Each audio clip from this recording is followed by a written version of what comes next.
Welcome to Green and Red, Scrappy Politics for Scrappy People, a regular podcast on radical, environmental and anti-capitalist politics, brought to you by Bob Bazanko and Scott Parkin. Welcome to the silky smooth sounds of the Green and Red podcast. I'm your co-host, Scott Parkin, in Berkeley, California on this 4th of July weekend.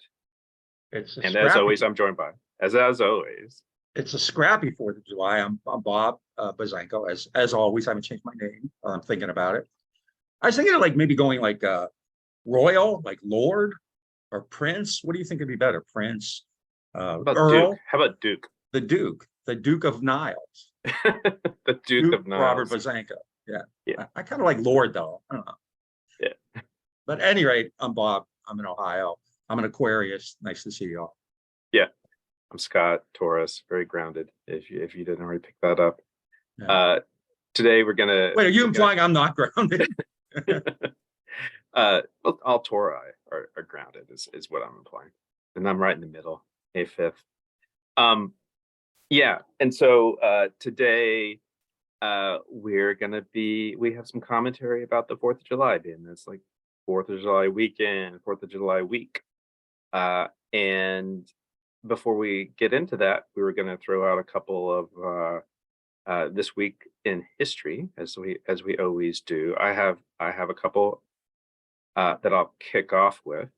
The first one in the last week, June 25th, 1876, was this little battle you may have heard of called the Battle of Little Bighorn, where the Lakota, Cheyenne, and Arapaho defeat George Armstrong Custer and the 9th Cavalry.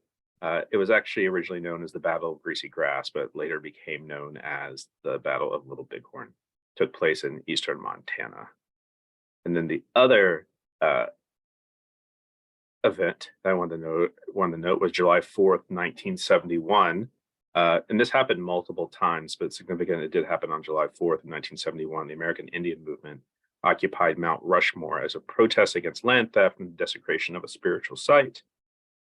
On July 4th, 1971, members of the American Indian movement camped out and were part of a cleansing ceremony performed by a Sioux spiritual leader. It should be noted that the 4 U.S. presidents enshrined on the mountain all participated in the theft of native land and genocidal policies towards native people. And that's, Washington, Jefferson, Lincoln, and Roosevelt, Theodore Roosevelt. So, off to Bob. I'm going to talk a little bit about history too, but in a little bit more detail.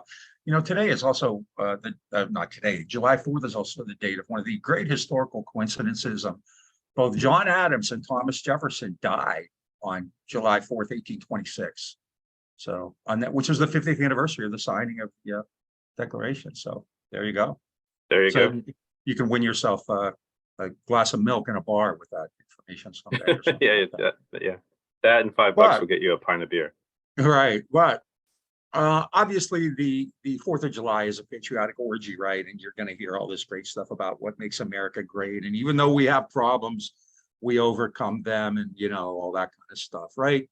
And so, obviously you hear something very different from us. So today what I want to do is talk about a very famous 4th of July speech, which I think has real meaning today. And it's done by, basically a founding father, John Adams' son, John Quincy Adams. On July 4th, 1821, he gave a 4th of July oration. John Quincy Adams was the Secretary of State. And so I want to actually read part of it. And then I kind of want to just hopefully briefly riff on why it's important today. And, feel free, obviously, to chime in because this is something we've talked about and we actually just had a show on like in the last few days. So John Adams began this what will become very famous oration by ruminating on a question which he framed as, how did the wise and learned philosophers of the elder world respond to an inquiry? How would they respond to an inquiry about what has America done for the benefit of mankind? So you can see this is going to be kind of like this panegyric about how great America is, and he does. John Quincy Adams offered a litany of what he believed the U.S. had brought to the world, which included equal liberty and equal justice, equal rights, He claimed that America had, in the lapse of nearly half a century, without a single exception, respected the independence of other nations while asserting and maintaining her own, and has abstained from interference in the concerns of others, even when conflict has been for principles to which she clings. All right. So we can dismiss that. But here's the good part, which I think is really It's a good important. thing we're such an altruistic country. Yeah, exactly. But I'm going to talk a bit about that because he actually means something different. But this is the part I think that's become kind of famous and really kind of was revived in the early Cold War year. And in fact, has been invoked a lot of times by the New Left, right? John Quincy Adams then offered a very stark warning about involvement abroad. And that's been invoked countless times since then by Americans all over politically. Ron Paul has invoked this many times, for instance. So it's invoked by people all over the political spectrum who are alarmed by American intervention and subversion abroad. And here it is. Adams counseled that America goes not abroad in search of monsters to destroy. She is the well-wisher to the freedom and independence of all. She is the champion and vindicator only of her own. She will command the general cause by the countenance of her voice and the benignant sympathy of her example. She well knows that by once enlisting under other banners than her own, NATO, were they even the banners of foreign independence, she would involve herself beyond the power of extrication. No exit strategy. Sound familiar?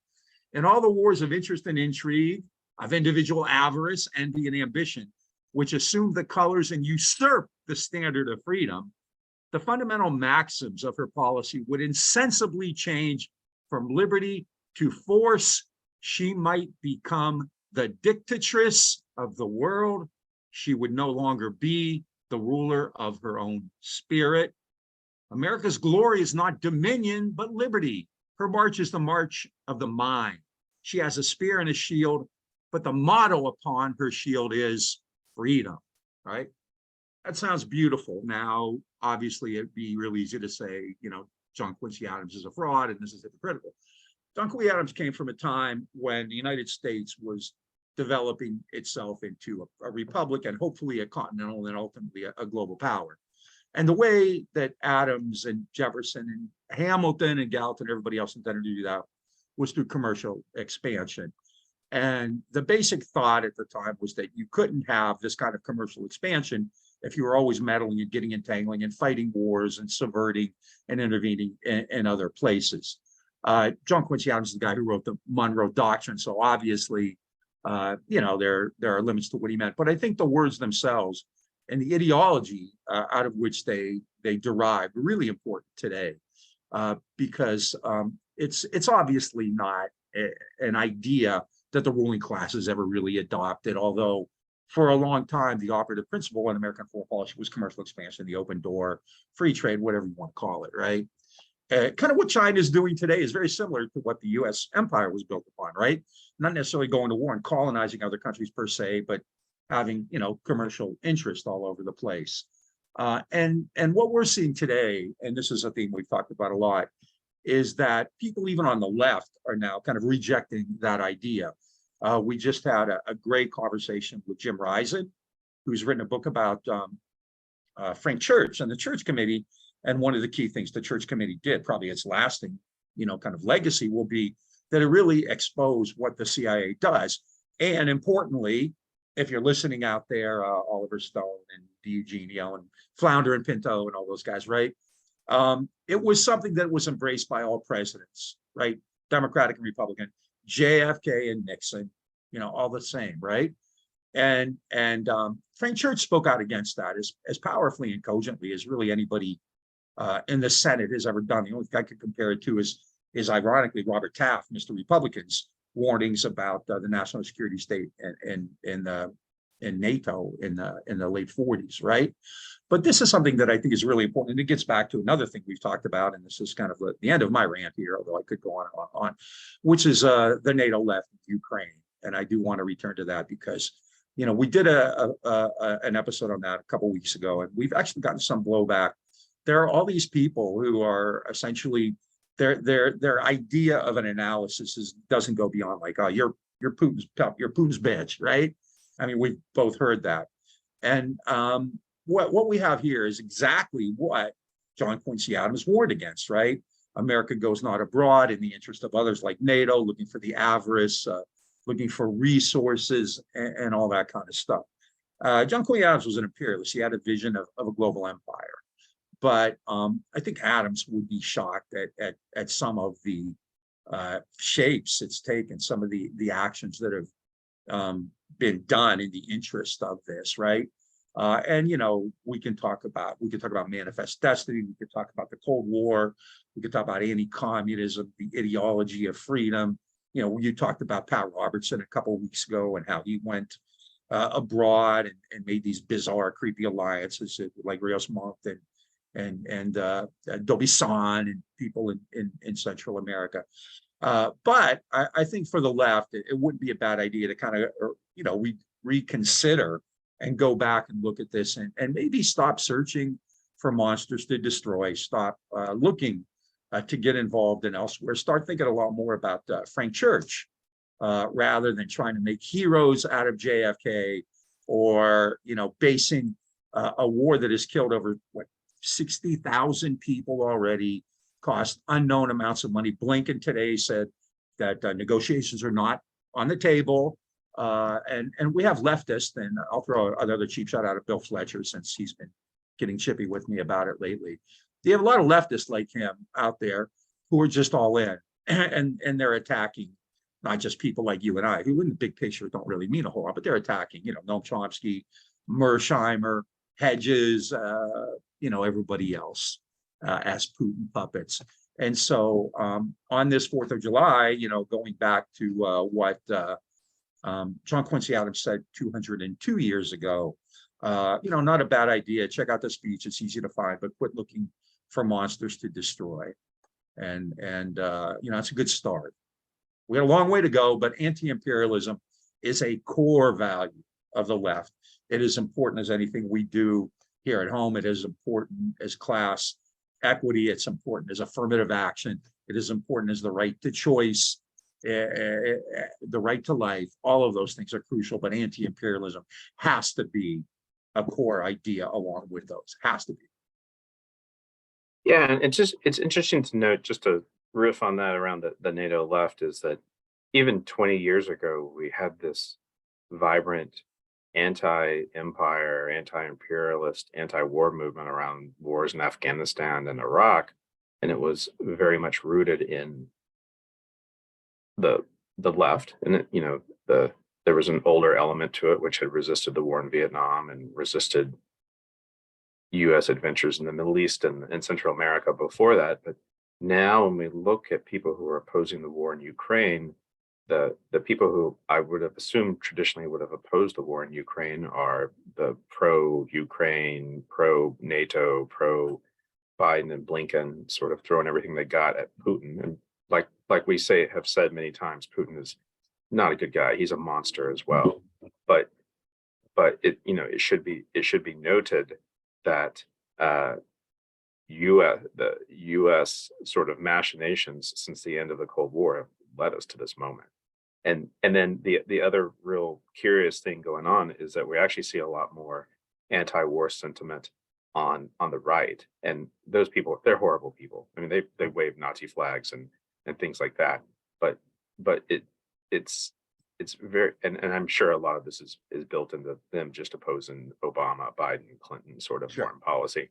But it's also a strange bedfellows going on right now, which I'm not totally bought in on being in bed with the right, but I find it very curious. I find it very curious about the NATO left too. The people who are self-described socialists, self-described anarchists, people who I was in the streets with against, you know, Bush and Cheney's war in Iraq are you know, attack me on Twitter over you know, supporting, you know, negotiations and peace and all that. Yeah, I've recently gotten some emails from students I had in the past who are kind of saying like, how can you support Russia? Not listening, right? I think the other part, and the last thing I want to say, because I know we want to keep moving on, but I think another piece to that John Quincy Adams oration, which is important, was that he talks about liberty. I mean, that's actually what he's talking about, right? Liberty. And that goes back to, a very old idea, Ben Franklin's famous line, right? He who decides to surrender his liberty for security deserves neither. And that was really a common thread. And that's something that's clearly been lost. And it has been for some time. And I think the Church Committee is a good example of that, right? Because the CIA wasn't organized to spy on us. The CIA was supposed to be conducting foreign intelligence. Wasn't supposed to be overthrowing other governments either. But we now live in a heavy-duty surveillance state. I remember, when I went to Cuba a few years ago, one of the people there said, "Hey, this is the safest place you're ever going to be, but it's a security state." And we hear a lot of lefties attack Cuba and China and places like that. Well, the United States is a security state, and I don't defend that, but the U.S. has a lot less reason to be a security state because it has no external enemies. There's no threat out there, right? And so it's kind of hard to look at what they're doing, and something we've covered a lot, what's happening in Atlanta, right? People are being accused of terrorism for handing out flyers and for protesting peacefully. Sitting in trees, sitting in a tree, going to a concert, right? Being accused of terrorism for protesting this horrific cop city, right? And so I think that idea of liberty, a long time ago, the right wing stole that issue and they've run with it, right? So they can talk about freedom, even though no group in American history has ever denied freedom the way that contemporary GOP has, right? On just about every level, whether it be sexuality, gender identification, reproductive rights, racial discrimination, you name it, right? I mean, they've restricted and violated our rights and our liberty every chance they get, and yet they continue to talk about it. And I think this is something else that is important. You can't have liberty, again, without having kind of an anti-imperial foreign policy. There's a clear correlation. The Pentagon just found an audit, found $6.2 billion, right? And where did that go? Where did that $6.2 billion go? Did it go to Flint? Did it go to East Palestine? It went to Ukraine, right? Yeah. And so our liberty is not benefiting from about $100 billion. And to go back to something, let's get this straight. Like, Bill Fletcher is an eminently better human and better political ally than Marjorie Taylor Greene could ever be. But it's particularly difficult and troubling that somebody like Bill Fletcher, and there's so many others like him, right, would be on the same side as Tony Blinken and NATO and Zelensky and Biden and all these guys. So anti-imperialism, liberty, those should not be right-wing issues. And on the 4th of July, if you buy into all the patriotic bullshit, we can, I'm not saying we should be patriotic. That's a loser's game. When people say, "Oh, dissent is patriotic," and we're as patriotic as they are, like, you're never going to win that battle, right? I mean, in the United States, dissent isn't patriotic. I mean, they put you in jail for it, right? So when it's real dissent, real dissent, you're trying to steal their issues, but the reality is that we need to well, I'm seeing it again today, right after the Supreme Court decisions. A lot of people are being tough now. We're going to become ungovernable. I hope, but we'll see. But thinking about John Quincy Adams today, and I think there's something there that we could learn from. All about reefer and communism to me. Yeah. Right. If you can't smoke reefer and be a communist, then how are you American? That's right. I mean, I got to believe Marx probably lit one up every now and then.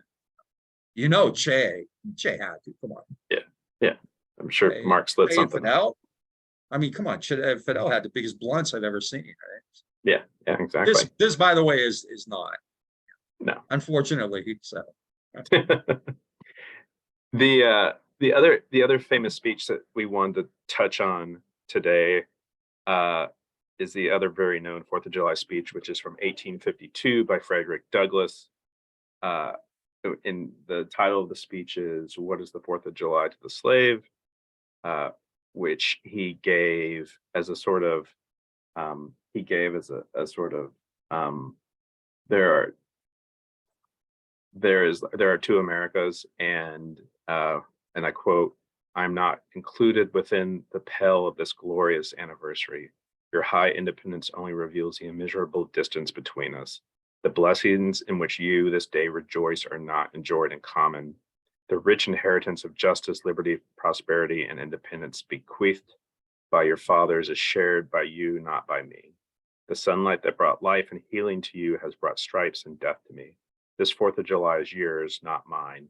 You may rejoice, I must mourn, to drag a man in fetters into the grand illuminated temple of liberty and call upon him to join you in joyous anthems were inhuman mockery and sacrilegious irony. You mean citizens to mock me by asking me to speak today? And so, reflecting on this, I actually think about the rollback of affirmative action that the Supreme Court just did. And that is the Supreme Court, that is the right in America, basically still telling Black people that this is not a place for them, that there are two different Americas, one of which, people who are wealthy and generally white have a lot of access to and have the ability to do things like send their kids to Harvard or the University of North Carolina.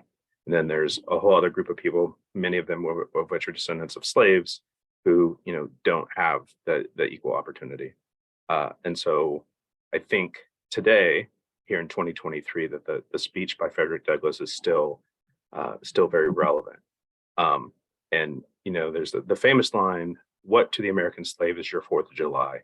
I answer, a day that reveals to him more than all other days of the year the gross injustice and cruelty to which he is a constant victim. To him, your celebration is a sham, your boasted liberty an unholy unholy license, your national greatness swelling vanity. Your sounds of rejoicing are empty and heartless, your denunciation of tyrants brass-fronted impudence, your shouts of liberty and equality, hollow mockery, your prayers and hymns, your sermons and thanksgivings, with all your religious parade and solemnity, are to him mere bombast, fraud, deception, impiety, and hypocrisy, a thin veil to cover up crimes that would disgrace a nation of savages. There's not a nation of the earth guilty of practices more shocking and bloody than are the people of these United States at this very hour." Still speaks true today. And then the last quote I want to read from this, which actually also goes into what is a regular theme on the Green and Red podcast, which is criticism of liberalism and of liberals, and particularly since we've had this wave of right-wing court decisions and wave of what I would call right-wing rollback of laws and safety nets, where they claim they're going to be ungovernable, where they claim they're going to riot if they roll back Roe, if they claim to be the hashtag resistance, all of that sort of stuff. But Frederick Douglass said, if there is no struggle, there is no progress. Those who profess to favor freedom and yet depreciate agitation are men who want crops without plowing up the ground. They want rain without thunder and lightning.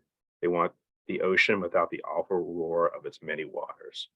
And so while liberals claim to want to be the resistance, they continue to sort of wrap themselves in this cloak of civility. And so people who do home demonstrations, people who do civil disobedience, people who do direct action are not the people they want in their same camp. And so they often, throw these people under the bus and the opportunity they get. They give more money to the police. They support politicians who pass awful laws that outlaw and prohibit protest. And so, Douglass also speaks to that as well. Yeah, I think it's also to follow up among liberals, since we've kind of, I think for a while that we kind of drifted away, but I think it's time to start going after liberals again. Because they're always invoking Martin Luther King and the civil rights movement. And I kind of wonder, and honestly, a lot of people in my world, a lot of scholars, I think, are guilty of this and really have done us a disservice, but they're invoking Martin Luther King's civil rights. Martin Luther King's civil rights was a militant movement. King was nonviolent, but King referred to it as militant nonviolence. I mean, Martin Luther King, the civil rights movement, blockaded traffic. They blockaded buildings. They did sit-ins. They didn't do move-on petitions and tweet. They went to jail. They went to jail all the time. And stayed there. Like yesterday, a couple people shouted down the mayor of Atlanta, which is great. But, the people in Cop City are fantastic. They're living that. They're living in the spirit of Debs and, and Martin Luther King and Stottenland and, you know, Earth First and all these kinds of people, absolutely. But a lot of these folks, you know, aren't. You know, remember after Roe v. Wade, when some people were going into the Supreme Court justices' neighborhoods and having very polite bourgeois protest, and I remember the Democrats were just so upset about that, and they actually And passed some a of those were law. organized by the neighbors of those. Some of them, yeah, they were neighbors, right? And the Democrats passed a law preventing, I did talk about Orwellian, preventing protest among Supreme Court justices who are supposed to be defending the First Amendment, you know. Yep. So this is really. They also voted to give them a whole lot more money for security of their houses. Yeah, no, exactly, right. And so, yeah, I think I've always loved that part of what Douglass said. And that speech did not go over well. The people who invited him, 4th of July speeches, it used to be, now it's just, you know, hot dogs and beer and fireworks, but it used to be a big day. They would have these civic events all over the country. They would have a 4th of July oration. They would often invite a guest. And I believe this one was in Buffalo, if I'm not mistaken. And so the people who brought Frederick Douglass in, you know, expected him to say, you know, essentially, even though I'm a slave, blah, blah, blah, this is the great country. And he said, no, you know, your democracy is a sham, right? What is not needed is the gentle rain, but the violent thunder, right? And I mean, people forget it was a civil war that ended up, about 1 million people died. Not certainly, obviously not calling for that, but, you know, gearing up for the election. You know, if you want to elect people to change the Supreme Court, most of these folks are going to be, most of us are going to be dead by the time that happens. You know, Kavanaugh and Barrett, they're not that old, right?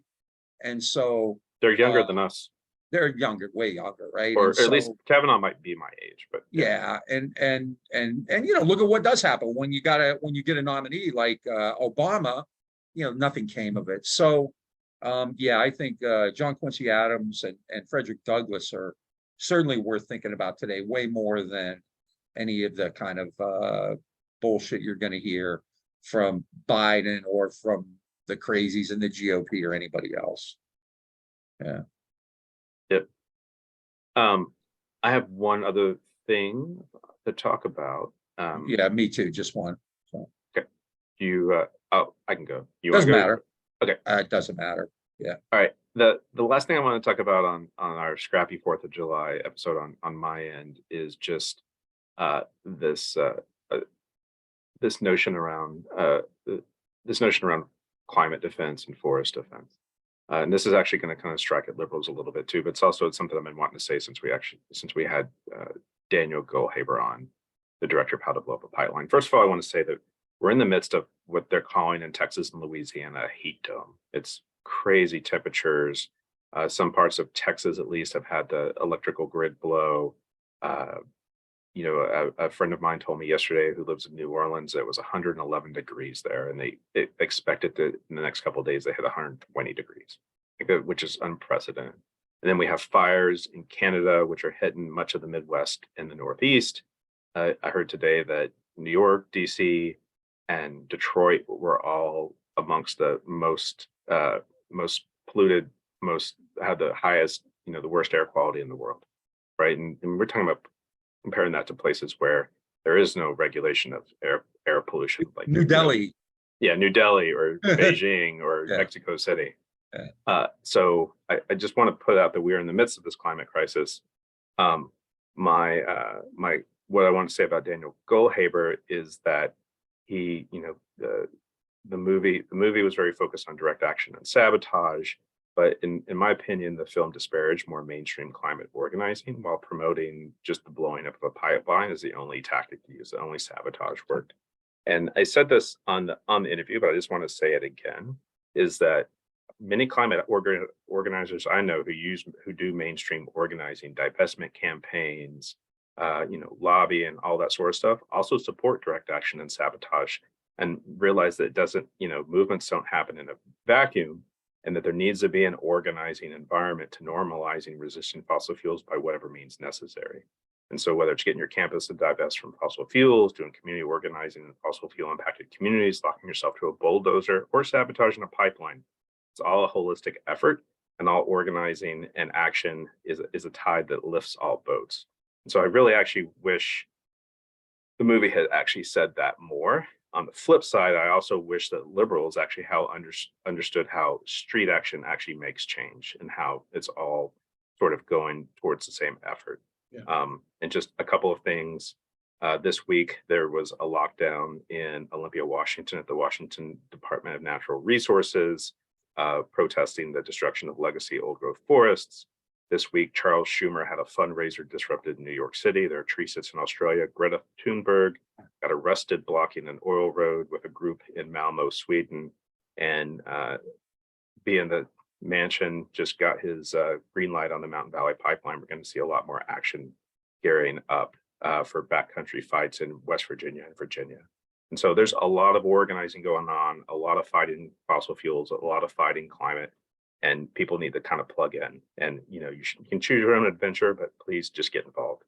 And one other thing I want to say is that on September 17th, there's going to be a huge march in New York City to end fossil fuels, which will be a nice legit march, probably permitted through New York City, but then also expect lots of direct action to happen because that's going to be an important thing. So, speaking of the heat wave, I'm in Ohio. I come to Ohio for the summer, basically to avoid Texas, to avoid Houston, right? Because it's not like this is like the most stuff in the world going on out here.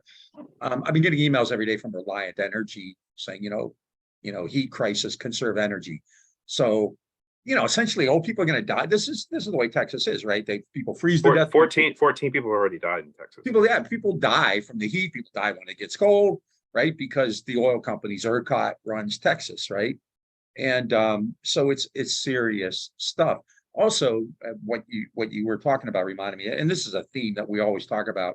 A story came out a couple of weeks ago that I believe State Farm is I think they're going to pull back from California because of the climate catastrophes there. And a bunch of insurance companies are now saying that they are no longer going to insure gun manufacturers or, places like police departments and things like that. I saw where the school district in Iowa had passed a law allowing teachers to carry guns on campus, and the insurance they couldn't get the district insured because of that law, because no one wanted to be responsible for the liability, and they actually had to repeal the law based on that. My assumption is anti-gun advocates actually had something to do with that. Yeah. Well, they're talking all the time. We need more guards in school. Yesterday, in the Parkland guard was acquitted.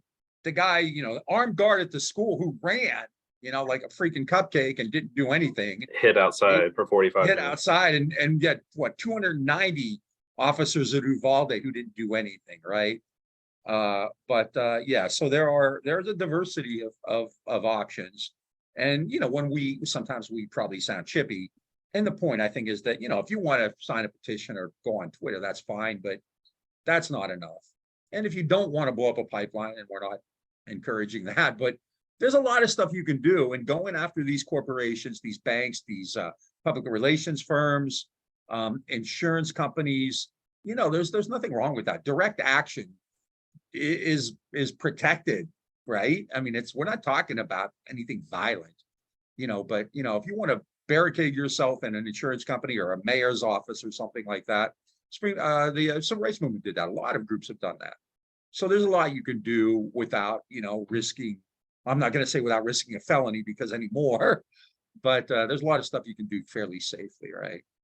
And I think that is important. If you're going to, I was telling Scott, I grew up in a kind of a working class Italian community, and as kids you learn, like, if you're going to talk the talk, you better back it up. Don't write checks with your mouth you can't cash with your fist or your ass or whatever, right? And so if you're going to go online and brag about we're going to become ungovernable, I saw this again yesterday. You don't know what you've awakened. It's like, well, then do it, right? Then do it. And so I don't know if you have anything else. That was going to segue into the last thing I wanted to say. So everybody's talking about the Supreme Court decisions recently yesterday, which gutted affirmative action and got rid of Biden's debt, education debt, which was kind of useless anyway, right? And it did all kinds of horrible things, and everybody is upset, as they should be. I mean, The Supreme Court is corrupt, especially like Alito and Thomas are just retrograde. They should be at Gitmo, right? The Supreme Court's corrupt. It's odious. It's bigoted. It's racist. All that shit is true. But what I want to talk about today isn't that, because equal responsibility. And the way I look at things, I was raised this way, both culturally and politically. Friends who do nothing to help you are probably worse than enemies who harm you, right? Martin Luther King's famous line, long after the angry words of our enemies are forgotten, we'll remember the silence of our allies, right? Equal responsibility for this current reign of terror. And we're talking about everything that's happened really since 2017 onward. Equal, if not more responsibility, belongs to Ruth Bader Ginsburg's narcissism for refusing to leave, the Democrats' cowardice for refusing to talk to her, to put pressure on her, but even more for the corporatist Democrats, whose program really consists of little more than screaming hysterically, the GOP is fascist, there's going to be a coup, right? And I'm not talking about just Democrats. We're talking about like the lead political writer for Counterpunch, right? The vapid Paul Street, right? People like that. It's all over the place, right? You see that all the time. Had Hillary Clinton gotten off her ass and campaigned in Michigan and Wisconsin, Pennsylvania, wherever else, instead of partying in the Hamptons and attacking the, what did she call it, a basket of deplorables, insulting them in between those multi-million-dollar speeches she was making at Goldman Sachs and everywhere else on Wall Street. If she had taken that seriously, if Bill Clinton and Obama hadn't just taken care of Wall Street banks rather than people who had lost their homes during the housing crash in 2008, very few people got home relief, whereas the banks, TARP relief was widespread. Had the Democrats gone to Youngstown, I use Youngstown up close to here, but the media likes to use Youngstown. It's a nice little way of explaining, the Rust Belt in America. But if the Democrats had gone to Youngstown and listened to those displaced workers there, instead of just shoving NAFTA down their throats or up their ass or whatever, right? Had they fought the GOP when it decided to steal a Supreme Court seat? And when you do some research on Dick Durbin's role in that, whenever you hear about, the Republicans won't let these judges' votes come out, a lot of that's because of Dick Durbin and the Democrats. There are ways to do that, and they don't. Hillary Clinton ran the most entitled, dismal, horrific, condescending campaign in U.S. history, and she owns this whole shit show, really as much as anybody does. A half century now of Democratic alarm about it's the most important election of our lives, and the GOP is so much worse, and you have to vote for the Democrats no matter who, because Trump is so evil, right? Trump he's that bad. No, but amid all of these hysterics, what is the Democratic response? They're currently looking at this addled old man who just the other day said, well, I'm a Catholic, so I don't believe in abortion, but the law should, it should be legal. That's a hell of a guy you want leading into battle, right? So they're looking at this addled old guy whose numbers are in the toilet in the 40s, low 40s at best, who broke a railroad strike, who hasn't lifted a finger for East Palestine, let alone Flint or Jackson or a million other places, who's more concerned about throwing mega billions at Ukraine rather than fixing all these crises at home, who takes care of bankers and big medical corporations, and deciding that he should be the only candidate, again, is just, you can bitch all you want about the GOP, but you got to deal with that first. And the only card at the end of the day they play is Trump is dangerous, and then they insult all the Trump supporters. Many of them are racist, many of them are scary people, right?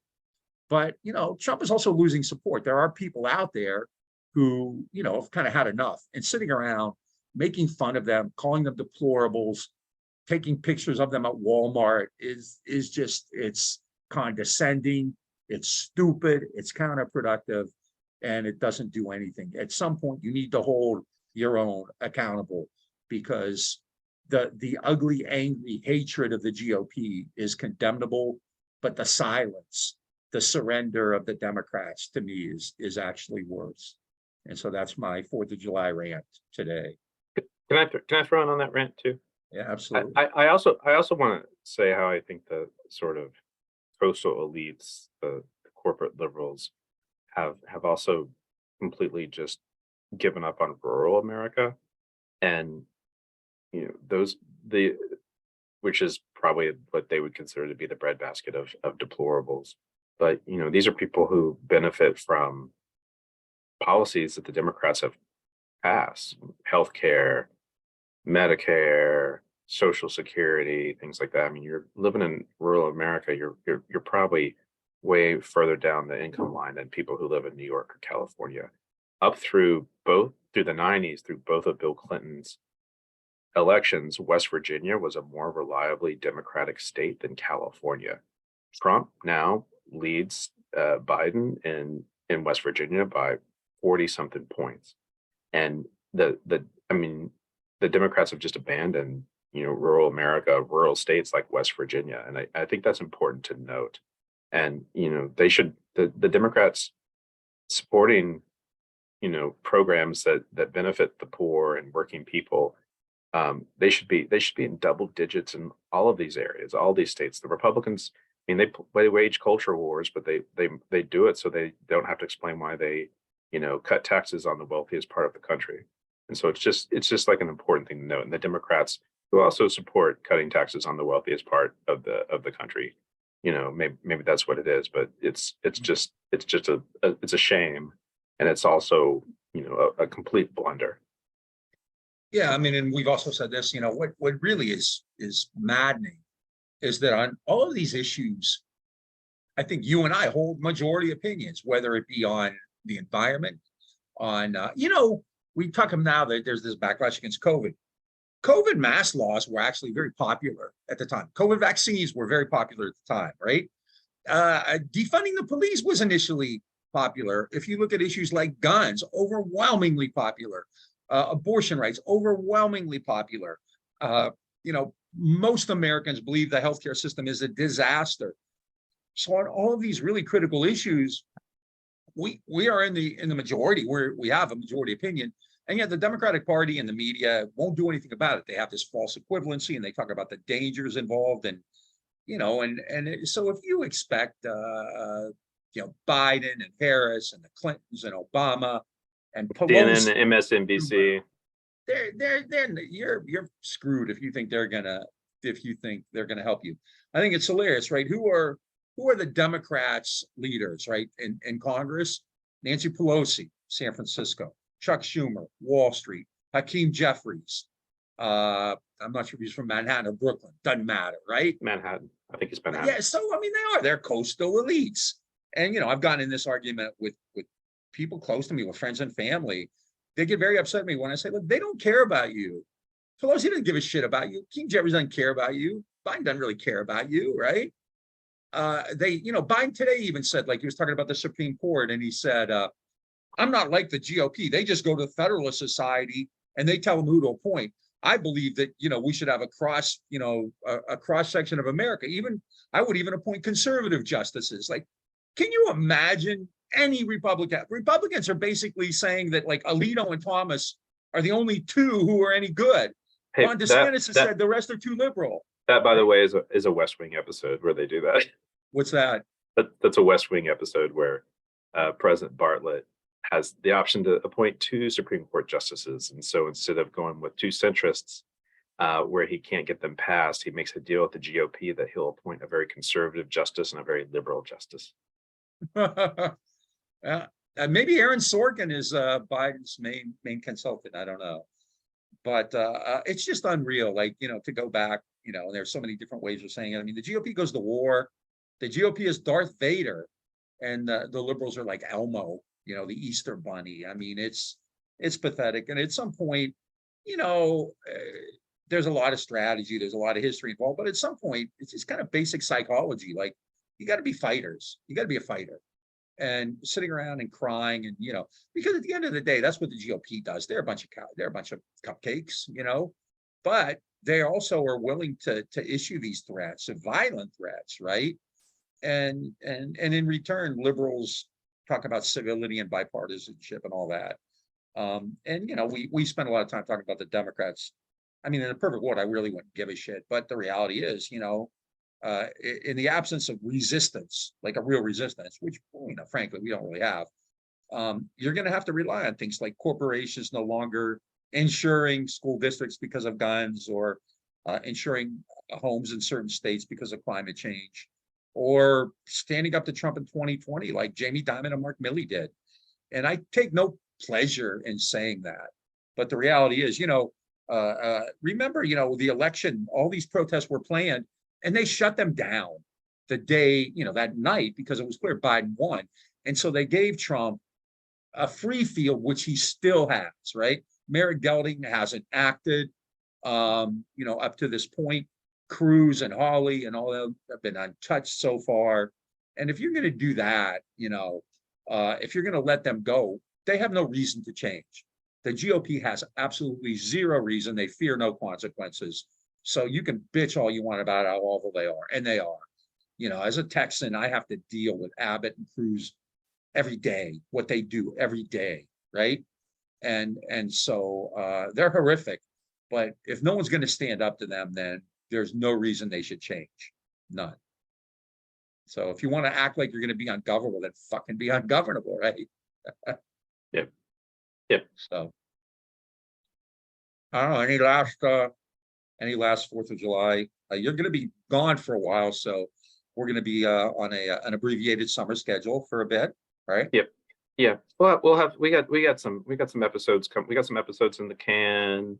We got some special blasts from the past that we're going to be sharing, and then I think we'll be recording some episodes again by the end of July. Toward that end, we're putting out a new kind of feature on the Green and Red Media Empire, the Green and Red Archives. We found some, especially me, I found some old files. When Scott and I met, we were very active in organizing stuff and demonstrations and things, but we also brought a lot of people in. And so we recently issued, in memory of the great Daniel Ellsberg, a talk he gave in Houston. And we have another one coming out soon. Noam Chomsky, a talk he gave before the Iraq War in Houston. I think I have an interview I did, may have been Noam's first interview after 9/11. It was on, I think, September 12th or 13th, 2001. So we're going to start putting those out too, just kind of to give you this archives of stuff that he, it's kind of a personal thing too, because we were very active, very proud of a lot of the stuff we did. We had Jennifer Harberry in Houston, a lot of stuff going on. Yep. So we'll be putting that out. So keep your ears open for that. And if something comes up, in July, we'll pop in, or one of us will pop in and do something. So enjoy the summer, but we'll still be around. We appreciate the support that we've gotten. We hope to get more. Please share, subscribe, all that kind of stuff. Like it, the routine. You do it with everybody else. There are millions of podcasts out there, and we actually do think we're kind of unique. I mean, we listen to a lot of them, and many of them, like what we're doing here is just you and I ranting, but this is not typical. This is just a feature we have. But we're talking to people who normally aren't going to get a whole lot of media. We also talk to people like Jim Risen, who are getting a lot of media, but who are talking about something really important. And I, to brag a little, I think that interviews with us are going to be different because we have a different background, a different view on things. I've listened to a lot of Jim Risen's interviews, and I think the one we did was really good, and just all the stuff, Chomsky and Cyrus and Andy Basovich, and the stuff with Candace Byrne about Atlanta and Texas. So it's we joke that it's a boutique podcast. I mean, we're never going to be Ben Shapiro or Chapo or those people. It's not. We don't have the resources. No Joe Rogan here. No Joe Rogan. Yeah. We're never going to do that. Jimmy Dore, right? We're not. That's not who we are. And believe me, we'd love to have a million. If anybody wants to, there's some like sugar daddy out there or sugar mama out there who wants to give us a ton of money, we'll gladly, ramp it up. But and we don't always do the popular thing. I mean, recently we've been very critical of Cornel West's run for office, which has not gotten us a lot of friends. We're catching a lot of shit for that too, right? And I think that's, you have to be willing, if you're gonna, you have to be willing to take some arrows. And so If you like what we're doing, and you should, you can also throw us a few pennies, Yep. folding or jingling, So jingles or folds. Sometimes you have to be the fly in the punch bowl. That's all I'm going to say. Oh, I've been called worse than that. Fly? Yeah. That's a compliment, calling us flies. We're usually called way worse than that. The mosquito in the tent is who we are. Yeah, so if you like Scrappy Sunday and special Scrappy days like Scrappy 4th of July, and you like the Green and Red podcast, check us out on Facebook, Instagram, and Twitter. If you're watching this on YouTube, hit that subscribe button. And if you listen to us on any of your podcast platforms, please hit subscribe there as well as give us a rate and review. Rate and reviews help us with the algorithm, help spread the word, helps put us out there more. And then also, if you like what you're hearing, check out our website, Green and Red Podcast, and hit that support button and make a donation. Or you can go to our Patreon at patreon.com/Green Red Podcast and become a patron. We have had some recent growth in our patronage, but we really want to get it up where it's big and thriving, and we have a little bit of overhead. And so supporting us on Patreon or on our donate page will totally help us out. And we're going to sign off, and everybody, hopefully you get some good quality time with your family and friends this week. And we'll talk to you again soon. To make trouble, misbehave, all that sort of stuff. We'll catch you later. Think globally, guillotine locally. Yep, absolutely. And think more French than American. That's all I'm going to say. There you go. There you go.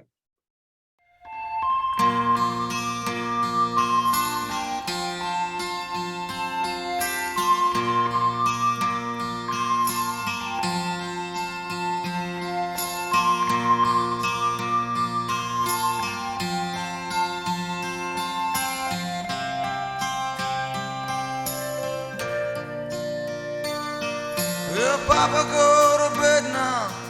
It's getting late. Nothing we can say is gonna change anything now. I'll be leaving in the morning from St. Mary's Gate. We wouldn't change this thing even if we could somehow. 'Cause the darkness of this house has got the best of us.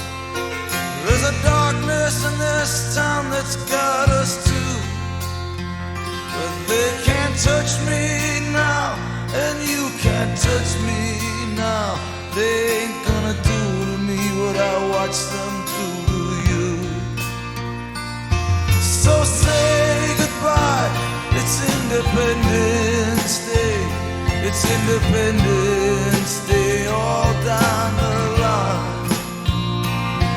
Just say goodbye, it's Independence Day. It's Independence Day this time. Now I don't know what it always was with us. We chose the words, and yeah, we drew the lines.